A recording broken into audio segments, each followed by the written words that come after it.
Hello, এই গোলামের ঘর গোলাম, ছোট্ট গোলাম, তুই বিয়ে করার কথা ছিল আমাকে, কিন্তু বিয়ে করলি হিরো আলমের বউ ওই মিথিলাকে। কি পেয়েছিস ওই মিথিলার কাছে যেটা আমার মধ্যে নাই? এই তুমি কি পাগল হয়েছো? আমি তোমাকে বিয়ে করো, ফোন রাখো। কোথা থেকে আসছো? এই ফোন রাখিস না, আমি কিন্তু অনেক পুলিশের কাছে যাবো তোর নামে মামলা করতে। আমার দর্শন করছস তুই বিয়ে করার কথা কইয়া। এই আমার বউ হচ্ছে মিথিলা, আমার আর কোনো বউ নাই, বুঝছো?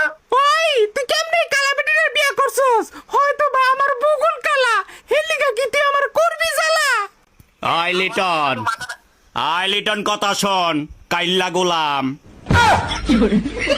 কাইল্লা গোলাম, যখন ফোন আমার- তুই রিয়াম, আমি আর কোনো- তুই যে কি জানি কারে জানি বিয়া করছে, মিথিলারে বিয়া কইরা তুই সিলেটের মানিজত মাইরা দিছত গোলাম। তুই আমার জিয়ারে বিয়া করলি না কেরে? আমার জিয়ের মানিজ্জত খাইয়া দর্শন কইরা ফেরো বাচ্চা দিয়া ও আমার জিয়ের রাইখা গিয়া মিথিলারে বিয়া করলি কেরে রে? হ্যাঁ, এই